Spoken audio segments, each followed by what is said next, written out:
morning, Alex. Hey, good morning. How's it going? It's cold. Yeah, it is freezing here in Ohio. What's the temperature up in Cleveland right now? With the wind chill, it's -8. Of course it is. yeah, it is. It's painful to walk out. Like, you walk out and your whole body hurts. I mean, it might just be because I'm 30 now, but like it. Yeah.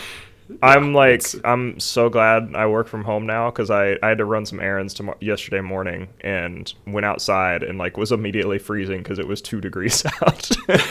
Jeez. I was like, thank goodness I can like preheat my car from my apartment, and my car was nice and warm, and like it was helpful, but I still didn't want to be out in the cold. So I know, same. Yeah. Do you guys still have a lot of snow? A decent amount. Some of it's kind of melted by this point, but there's still a little bit left, especially where they didn't plow. So, yeah. Yeah, I'm jealous of that. I think we still have about like close to 20 inches of snow here. Like, of course, just sitting there. Of course. Yeah, our driveway's literally like a tunnel because of how high the snow is.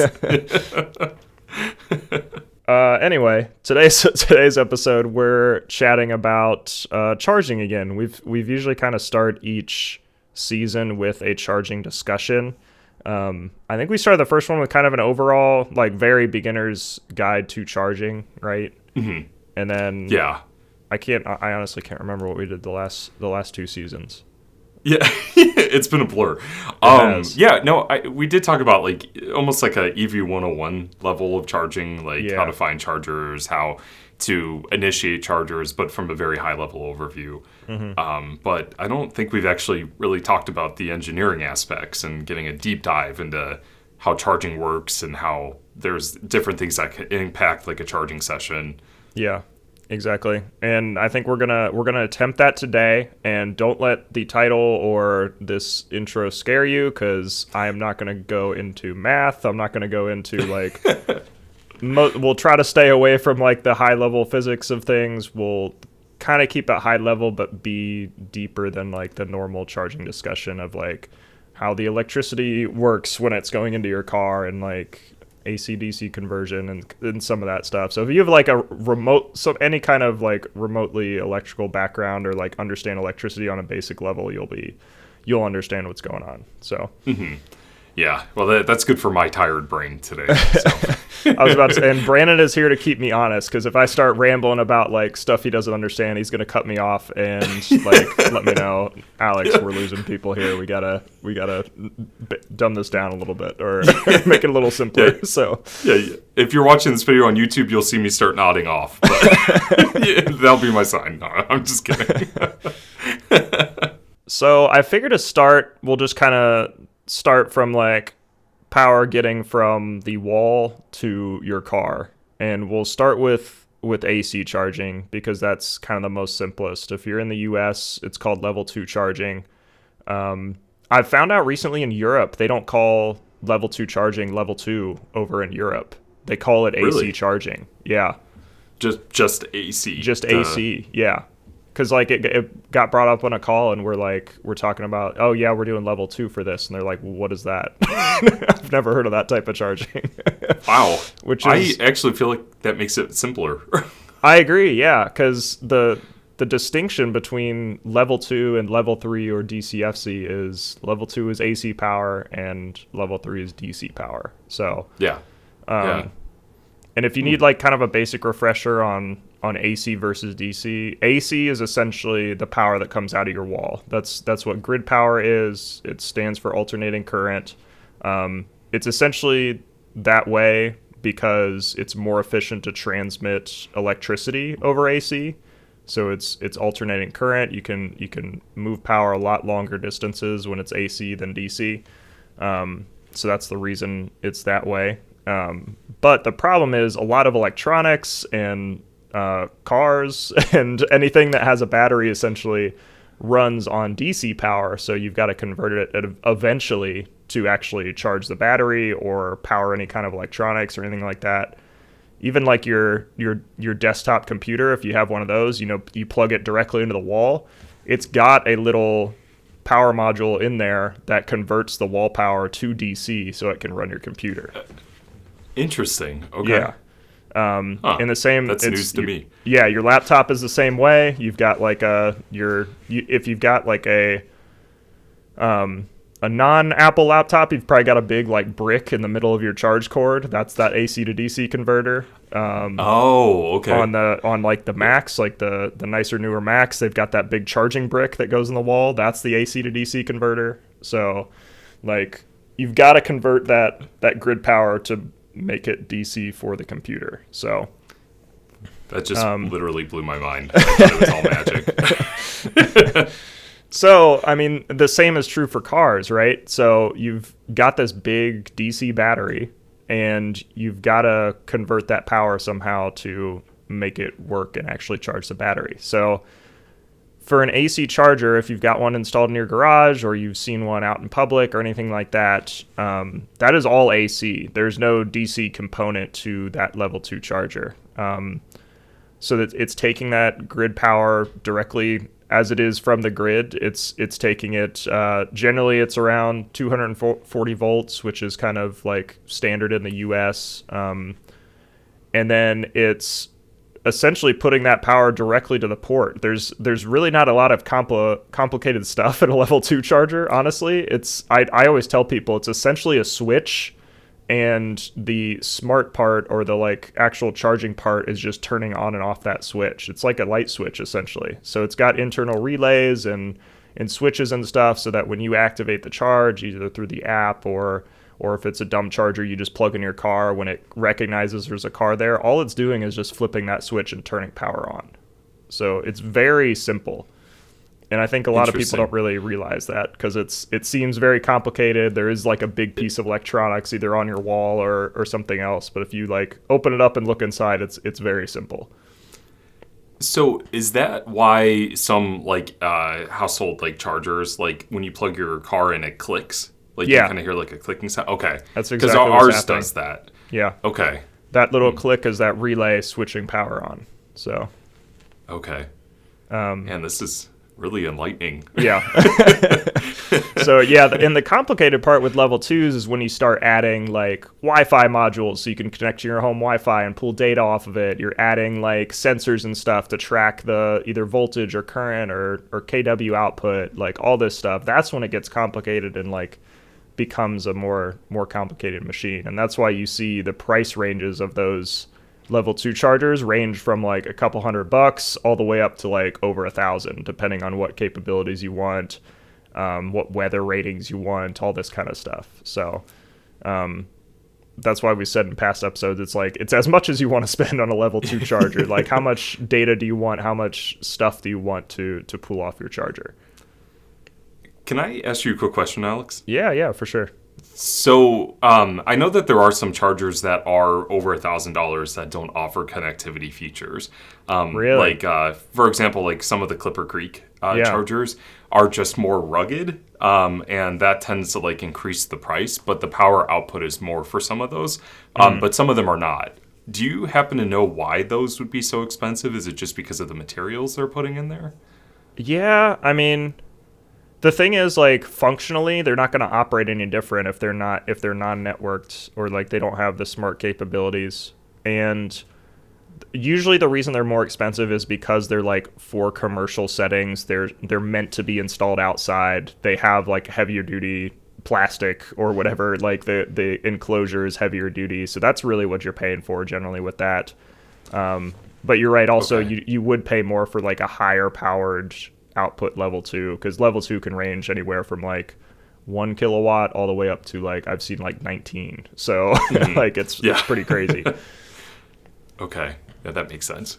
So the power comes from the grid, goes through that charger. When you plug in your car or activate the charge, you'll hear that relay click on. That means it's ready to output power. And usually you don't hear that relay till the car is actually plugged in, because obviously you don't want power just running to like a cord that's just exposed and you could like zap somebody with. So there is like stuff in there where it can recognize it's plugged into a car, like it's communicating with the car and asking for power. Once it gets into the car, that is where the AC to DC conversion happens. So every EV is equipped, at least most passenger cars, and stuff like that are equipped with those onboard AC to DC converter to convert it and put it into DC, so it's actually going to charge the battery, which is kind of backwards from like a lot of other electronics. Like I was saying before, usually the AC to DC is like on the exterior and you can see like the power brick, but in all EVs it's on the inside. So I almost kind of think of it more like a desktop computer where you've got like that AC to DC converter inside the actual computer. That makes a lot more sense to me. So then it charges the car. So it is pretty simple on AC from top to bottom. The only kind of complicated thing here is you have to be careful about how much power your car can receive. So that onboard charger that's converting the AC to DC usually has a kW limit. So like I know on my car, the max kW it can handle is 11.5 kilowatts. So if I plug into a 19 kilowatt level 2 charger, I'm still only going to get 11.5 kilowatts. And the car communicates to say like, hey, I can only handle this much power, like cut it back a little bit basically. So yeah, that's really the only complicated part of AC charging. So actually I do have a question. I think that this could help a lot of listeners too. Yeah. Do you happen to know, like, for example, like your Model 3 can only accept 0.5 kilowatts, which tends to be the standard now for newer EVs. Yeah. And say, for example, you plug into like a 19 kilowatt station. If like that station is like one of those like dummy stations where it doesn't have any connectivity features or like any data restrictions or anything like that, how does the station itself know to cut the power that your car can only accept? Yeah. And this is where I'll try to avoid kind of the physics side of it because it can get really complicated. But electricity is more of a pull than it is a push. So I believe the charger itself, like on the car, is essentially saying like, I can only handle this much power. And because of the like resistance of the charger, something like that, I believe like resistance plays a role. The charger is only going to output like enough to like complete the circuit and not blow things up. So the charger isn't like actively doing any work. I think it's just kind of the nature of electricity that it knows like, hey, it can only handle this much, or like we're only accepting this much right now. If that makes sense. Okay. So okay. I haven't researched that too much, and I really need to look into that deeper because that is like an interesting thing. It's the same reason like when you plug in like a hair dryer, for example, it's pulling like 10 amps. But if you plug in like, I don't know, your phone to charge, it's only pulling like 1 amp. It's a similar kind of thing, if that makes sense. Yeah, that makes sense. It's funny when you say it that way because earlier you mentioned like how the car, like the cable itself doesn't have electricity until you plug the car in. That way you don't zap people. Exactly. I kind of had this like envision of like a water hose, but for electricity. Yeah. So I'm calling it like a zap hose. I think I might start calling charging cables that. Because it kind of reflects the physics too, if you think of it. Like there's no current, which you could think of like the water current, in a way. Yeah. And your car can, if you think of it almost like a cup, can only handle so much liquid or electricity. So I think I might make T-shirts called Zap Hose. Yeah, the like plumbing analogy is something you hear a lot in electricity, and a lot of it holds up for kind of understanding it on a basic level. But then like once you dive deeper into it, you see like it's kind of a flawed explanation of how power works, just because electricity is just like a completely different beast. So. But yeah, that's a great way to understand it, honestly. But yeah, the level 2, pretty simple. The complicated thing is DC charging, which personally I do need to research a lot more and understand more because I'm learning more and more every day. Like literally a couple weeks ago, I learned something new about DC chargers that I didn't even think about till somebody pointed it out. So I'm curious now. Yeah, I think I brought it up with you, so we'll get into that. But DC charging is a lot more complicated, generally just because it's dealing with higher power. So DC charging can also range from like as low as you want to go to like as high as you want to go. It's really just about like how much power you have available. So there's not like a kW or power output cutoff necessarily that you can say is like, all right, this is DC, this is AC. Like it's two different types of power. So trying to like draw a distinct line in the sand of like one being AC or one being DC is not really fair.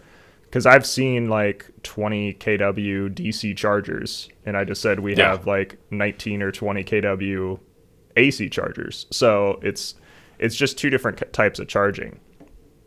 And I've noticed on some of these new like big rig trucks that are coming out, they don't even have AC capabilities. They don't even have that onboard charger. So they like require a DC charger to charge the car just because the battery is so much bigger. Oh yeah. That would make sense. Yeah. And just the nature of DC, because you're not doing that conversion, you're like essentially plugging in directly into the battery. That's what makes it so fast and efficient, is because you're not having that AC to DC conversion. That's why charging times are so much shorter. Like there's just a lot of advantages to DC. So I'll take a step back and kind of walk through I'm pulling up kind of my thing to look at that I reference for chargers, and we can put this up on the YouTube video too, so people can look at it. So for DC chargers, these are almost always going to be out in public or like a charging depot where you've got big rig trucks or something like that. Like this is not something you're going to install at home. This is, I guess technically you probably could install it at home, but it's going to be crazy expensive. It's going to be a lot of electrical work. You're probably going to have to get a new like service run from your local utility. Like it is not something you want to install at home, nor do you probably need to. So yeah, it's good you address that, because that's actually a common question I've received before too. Like, can I install a DC fast charger? So yeah, at home. And like I always like to say, it's technically possible. Like you can do whatever you want, but is it practical? Is it affordable? No. Like it's not like worth it at all to spend hundreds of thousands of dollars running new electrical service, installing like a bunch of equipment just so you can have faster charging for your car that sits in your driveway overnight. Yeah. Not a good investment. No. Personally, yeah, I think I'd rather spend money on other things. Yeah. Anyway, so for DC charging, again, you're getting grid power. Generally, instead of, I didn't talk about this for level 2, but generally the level 2 charging is what's called like split phase power or single phase power. So like in your electrical box, you've got like two rows of like breakers. So each of those is on a separate phase. So you've got like your like A phase breakers, and you've got your B phase breakers, and then there's like a C phase that has been like that they kind of distribute around like different houses and stuff. And I'm hoping I'm saying that right, but generally AC power from the grid is 3-phase. So you've got 3 different phases that are all like coinciding to transmit power long distances. And again, that's like most efficient to do it that way. That's why you see on power lines, you've got like, it's generally 3 wires because there's 3 different phases that they're running. Oh, interesting. Okay. Yeah. And this is getting into like what I learned in school and what I did at my last job. So yeah, that is a like complicated subject and complicated to work on. So I won't get too deep into that, but just know that power coming from the grid is 3-phase generally. And it's not magic. And it's not magic, yeah. No. Though it seems that way much of the time. Anyway, for these DC chargers, generally they require 3-phase power, just because you can get higher output out of that 3-phase, and you're essentially plugging direct into the grid at that point versus taking it off of like a local transformer that's near your house. So like those, I didn't mention this in AC charging, but those like green boxes that you see like around neighborhoods and stuff, those are transformers. So those are taking like the higher powered grid power that's generally at like 13,000 volts, and stepping it down to like 240 volts so that it works on your house. Yeah. Okay. So if you see those little green boxes, or like they're usually like 2 or 3 feet high, like maybe 4x4 square, like those are little transformers that are dropping the power down so it works on houses and isn't going to burn stuff up. Okay. So quick question for you, because I know it is common in our area for transformers to like, go up in sparks. Is that because the transformer failed to drop down the voltage? Like taking it from the grid, like maybe it like overpowered that transformer. Is that how that happens? Yeah, there's a few different reasons transformers can fail. Usually they fail because of some kind of internal short or something. So I won't like explain transformers in depth. That might be a different concept. But we're getting off topic. I'm sorry. Yeah, this is interesting stuff for me. This is like what I went to school for. So, yeah, usually there's some kind of internal fault or something that causes that to occur. So when like the two parts of the transformer like touch each other, or you've got some kind of breakdown in the material that's used to like create the transformer, that can cause it to fail. And those transformers generally, I believe it's the same for like the pole mounted transformers, but they're generally filled with oil, which sounds weird to say, but oil is the insulator in those transformers. So like transformers are essentially like two windings that are kind of like twisted together to like convert the power, and the number of windings like determines how much the power is stepped down. So when those, obviously you can't have them just in the open air, or else they'll like short out and like the power will arc over and like short out. So they're filled with oil generally to insulate that so that they're not going to like arc over. But when you do that, obviously that oil can like break down, or not be as good at insulating them, can cause like little internal shorts and stuff like that. And that's why you see like when a transformer fails, it like catches on fire because it is burning that oil. So interesting. So if you've ever seen like a huge transformer fail at like a power station or something like that, or a substation, the safest thing to do is just let it burn, because it's gonna like, it's way more dangerous to try to put the fire out than it is to just let the transformer burn. So like it's crazy. Wow. That's really interesting. Yeah.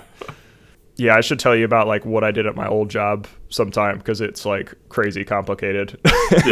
Like what I used to do was essentially figure out, like I helped program and set all the computers that like monitored the power stations, so that when a transformer failed or certain things on the grid failed, we have breakers, like essentially what's in your house, but all around our power station on like huge scales, that could switch off and like cut off power essentially. Because like when that transformer fails, you want to basically open up all the switches around it. Yeah. So that's what I did, was help program like how do we set that so that we can like see current ramping up or see voltage go weird, and then we can flip off the transformer.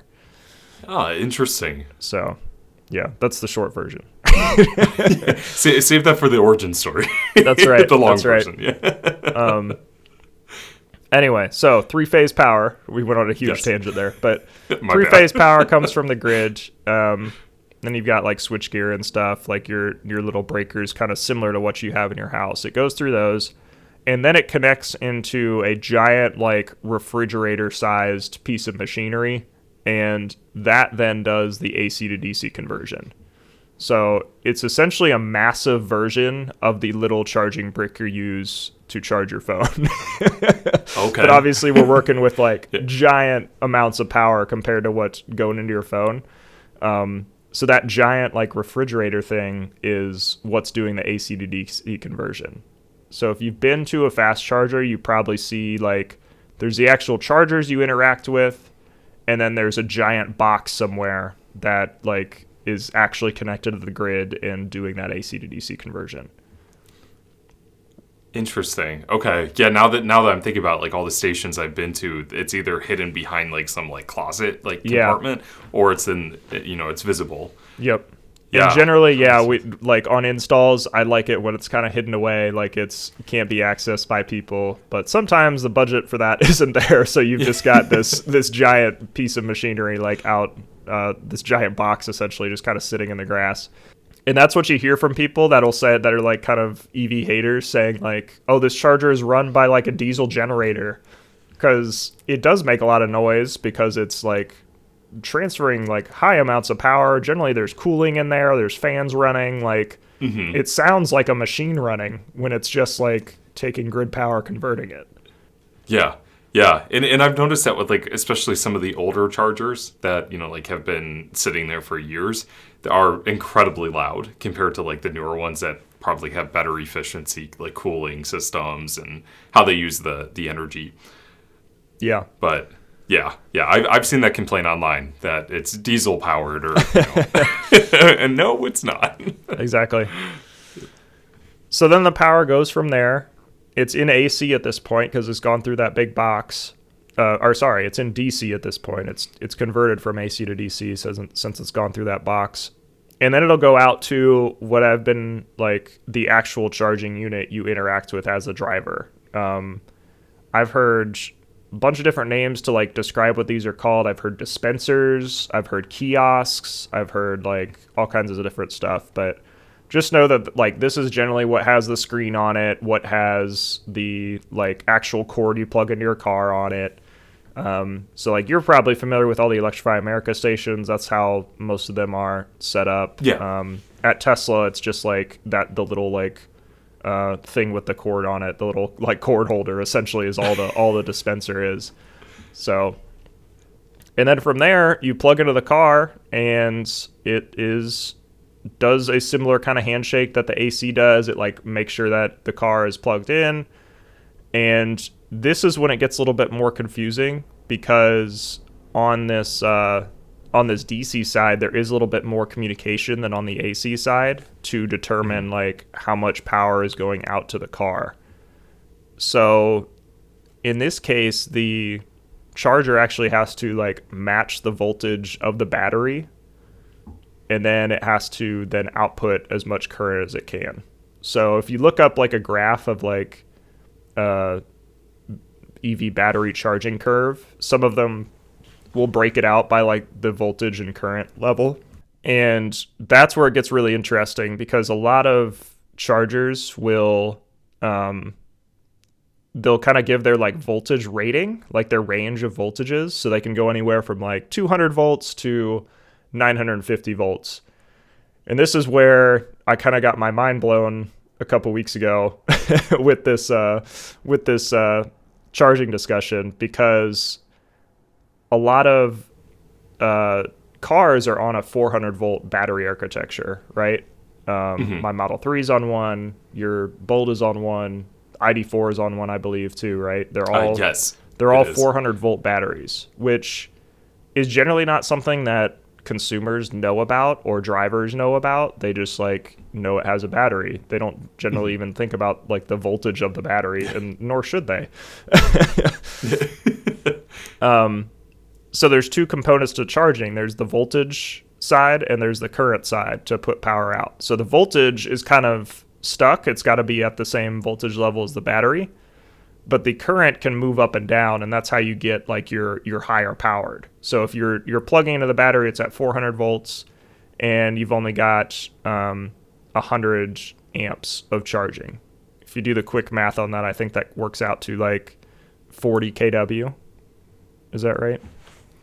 You're asking the wrong person. You're right. So I'm just pulling up. I'm making sure I got my numbers right. Math is never my forte. So to calculate power, it's super simple, actually. You just take the voltage times current. So if it's 400 volts, and then you just multiply by, I said 100 amps, for example, you get 40,000 watts. But then you divide by 1,000, and you get 40 kW. So if you plug into a charger that theoretically can go up to however many volts it needs to, but can only output 100 amps for whatever reason, then you're only going to get 40 kW max on your car, assuming it can handle that. The complicated part is a lot of these chargers are limited to 200 amps. And the reason for that is because the cables are incredibly, like, they can burn up like easily if they go above their rated current. Because current is the part that actually like heats up the wires and like heats up things in electricity. Like super high voltage generally isn't an issue like heat wise. It's the super high current that causes like heat and issues. And that's why you like hear in like safety classes, it's not the voltage that kills you, it's the current. So like, jeez. Yeah, which is like wild because like 1 amp of electricity could kill you technically.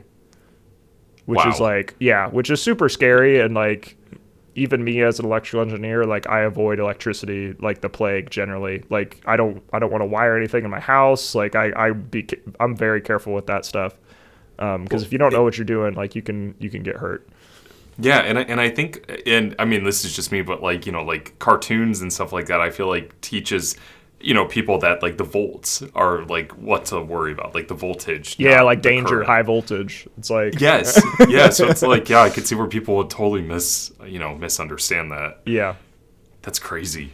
So yeah, if you're doing any kind of like electrical work, like triple check everything you're doing before you start. Make sure power's off before you work on anything.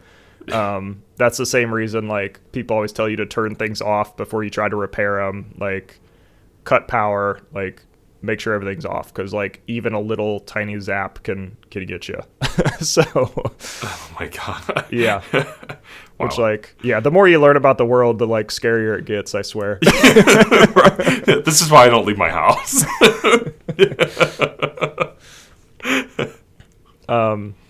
So anyway, back to the like charging thing. So most chargers are limited to the 200 amps, just because that's as much as the cable can handle, like the actual wire can handle that's running through there.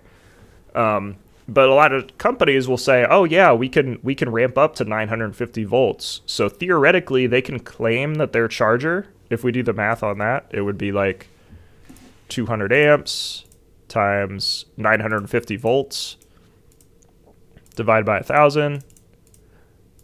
You're getting 190 kW. So technically, that charging manufacturer can claim we have a 190 kW charger. Like we can charge at 190 kW. But theoretically, and like in practice, the majority of cars that pull up to that are on a 400 volt system, right? But they're still limited to that 200 amps. So if we take the 400 times 200, you're only at 80 kW. Even though they claimed that they're a 190 kW charger. Jeez. Yeah, that's confusing. It is, yeah. And I said we weren't going to do math on this episode, but here we are doing that. These are simple ones, though. These are simple ones. You don't need to pull out the calculator because I've been doing the math for you here. You're keeping it simple for me. I greatly appreciate that. Yeah, I could definitely see where that would really confuse somebody who thinks their car is rated at 150 kilowatts and they pull up and they're only getting, 80 or, maybe even max like 90.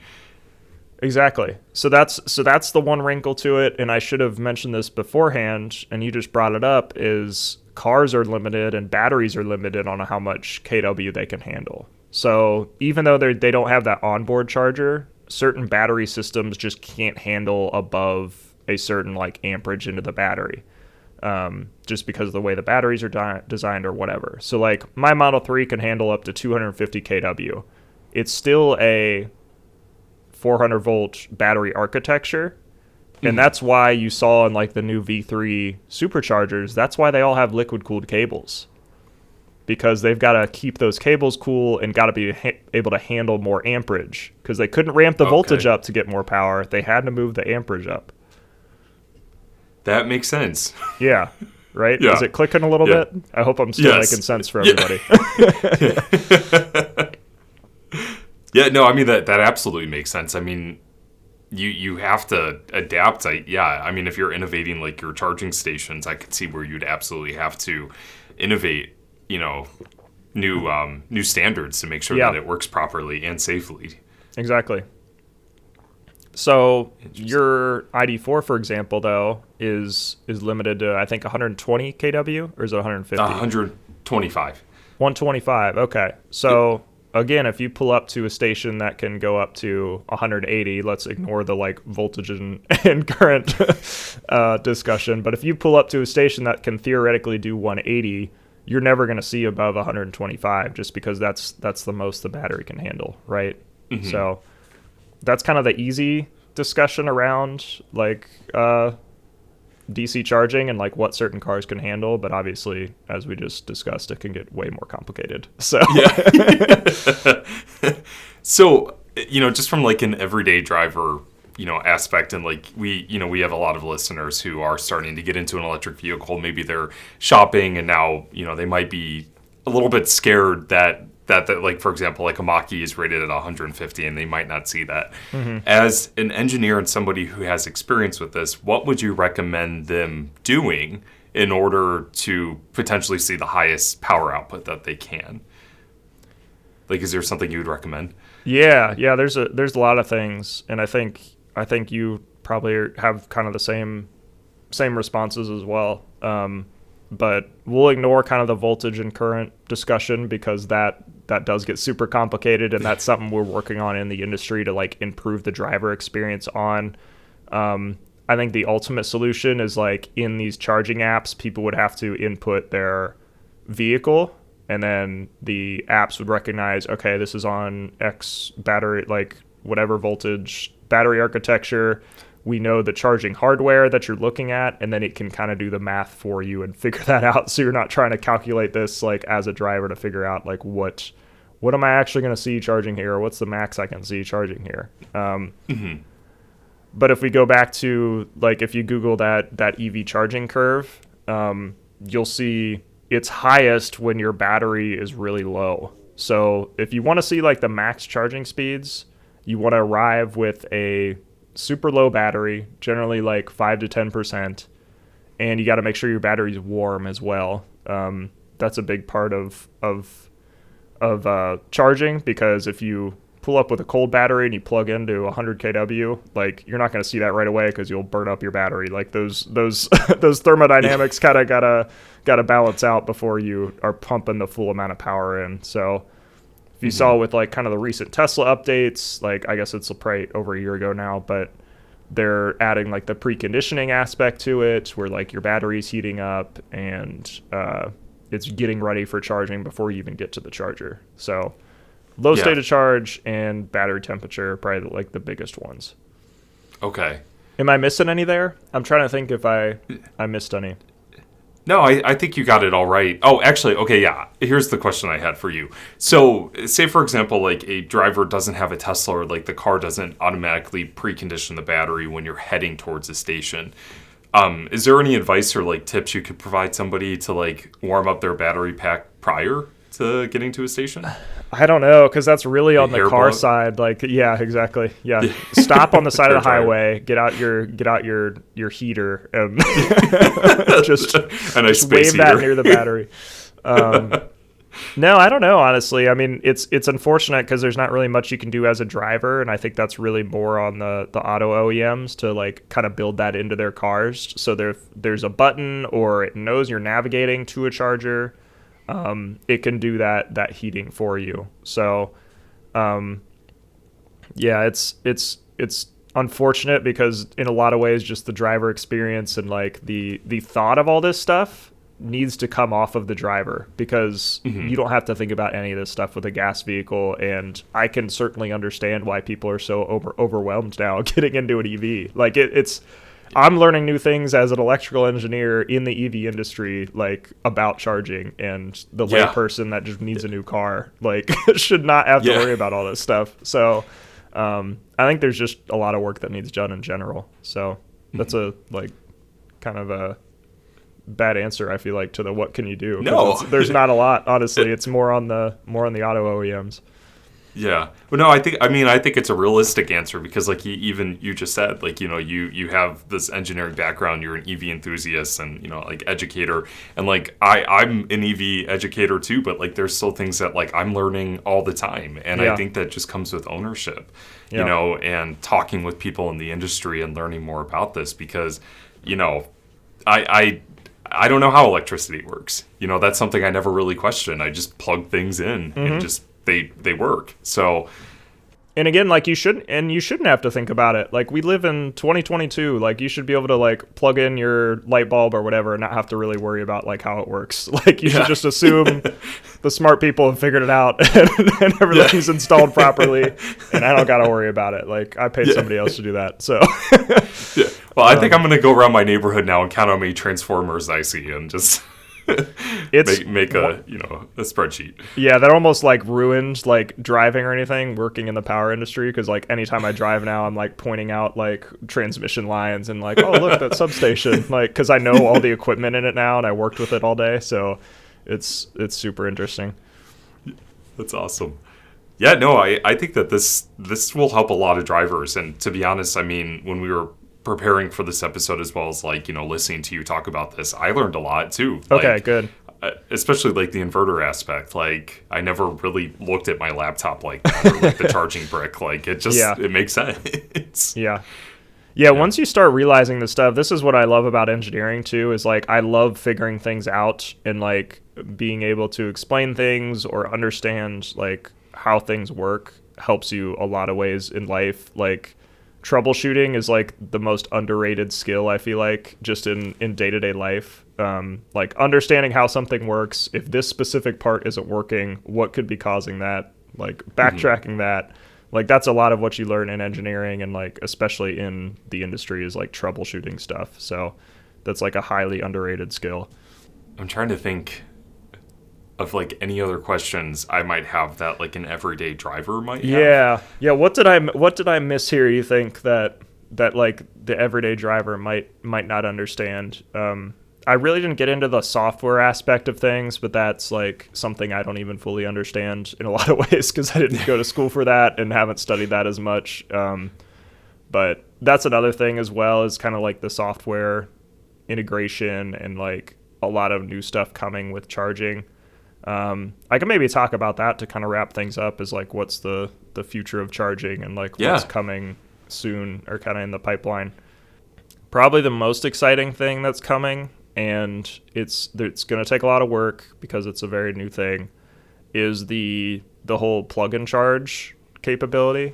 So the standard is ISO 15118, so 15118. If you Google that, like all the documentation and the white paper and all the like the fun stuff will come up. But that is plug and charge. So it's essentially replicating the Tesla experience on other charging networks. So others have kind of like spoofed it in a way where they say they're like plug and charge capable, but it's kind of like a custom solution. Nothing so far has been like fully open source where like it can work on all networks. It works like in a standardized way.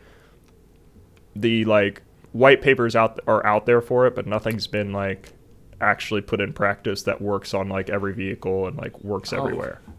Interesting. Okay. Yeah. Well, that's news to me. Yeah. I thought that it was like a universal standard that like any network could implement. They just haven't yet. Yeah, standards are funny because they're standards, but then like a lot of times people like, oh yeah, we're using this standard, but it's like something they've worked and they've programmed to work on like specific vehicles in a certain setting. Like it doesn't really work with everything and truly like open. So, but anyway, like this new standard is coming that's plug and charge. So essentially you would plug in your vehicle, it would handshake with the vehicle somehow, and it would recognize what car is plugged in. And then you would have some payment account or something tied to your vehicle, just like Tesla, and it would automatically charge that account if for whatever electricity usage you use while charging. That's like the biggest thing coming in charging on the software side, which I think is going to be super nice because I think Tesla has absolutely nailed it with the charging experience. Like, whether or not you like Tesla, like, they have crushed it in the both like consumer education and charging aspect, just charging experience of their cars. Like, there's nothing easier. So replicating that is going to be huge. I absolutely agree. It's just going to make it so much easier for a driver to just pull up, plug in, and it starts doing its thing, starts charging. Yeah. And that's the biggest gripe among consumers that I hear and drivers is like, charging is a pain if you don't have a Tesla. Like, and I'm sure you can attest. Yeah. Well, I mean, like, even Tesla drivers experience it with non-Tesla fast chargers and, level 2s. Like, to have like 15 different apps on my phone for different networks and carry RFID cards, like, it's a hassle, sometimes to even just get a charger initiated. Yeah. So, yeah, and I mean, it's all based on software too. Other networks have better software than other networks. So yeah, exactly. Yeah. And this, and that brings up a good point too. Kind of the other side of future of charging is this roaming integration that's kind of taken place. So it's all built on OCPI, which is Open Charge Point Interoperability or something like that. I forget what the I said. I'm going to look it up real quick. I feel like integration would have been an easier word. Yeah, interoperability. Yeah. Open Charge Point Interface. That's what it is. Oh. It's evroaming.org is the kind of has all the information on it. But there's a whole organization for that?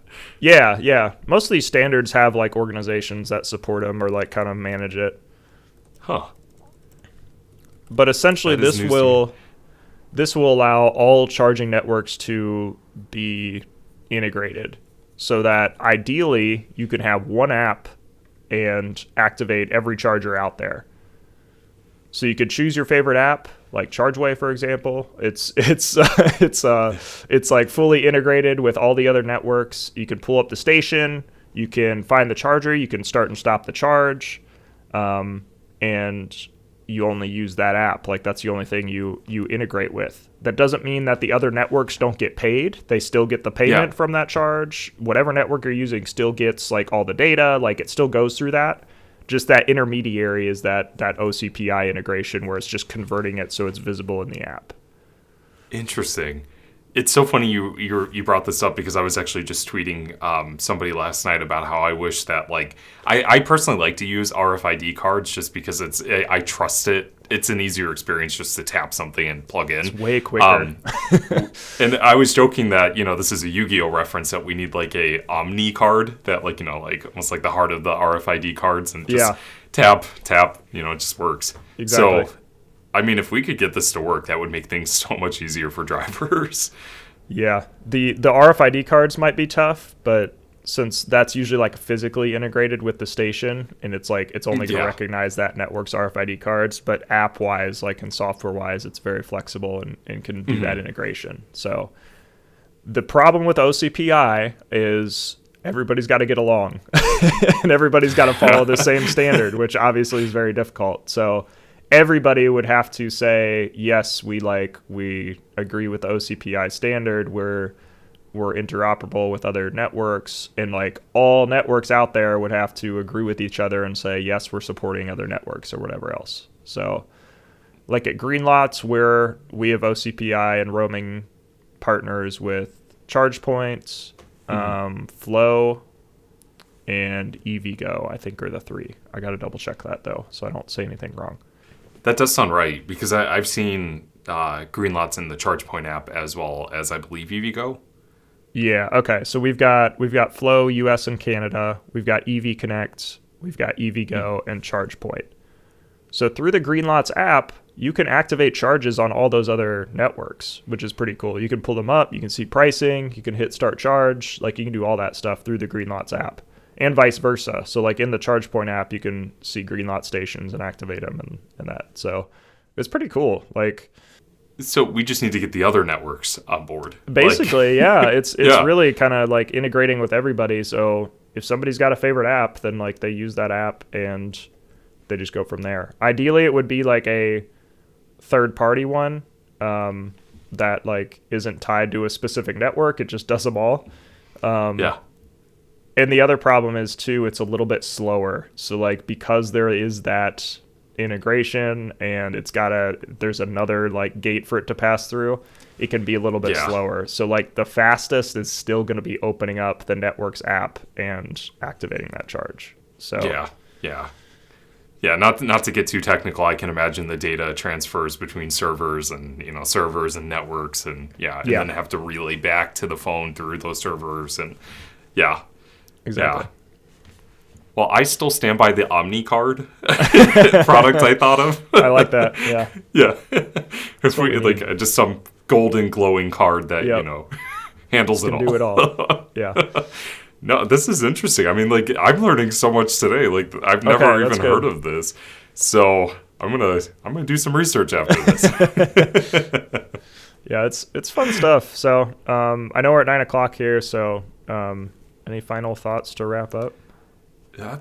No, I just want to say that if anybody's listening has any questions for Alex regarding, electrical engineering or how like charging works, send us a voice message, because we could definitely answer your question on the next episode.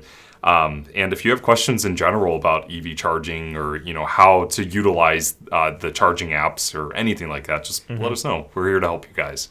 Yep. And there's no dumb questions either. So yeah. Don't be afraid to ask something, because if you're asking it, odds are somebody else has the same question, has been too afraid to ask. So more than likely me. So I will always ask a question. But no, thanks Alex for, diving into this. I mean, it was very useful information. Awesome. Yeah, happy to help. And we'll talk to everybody on the next episode.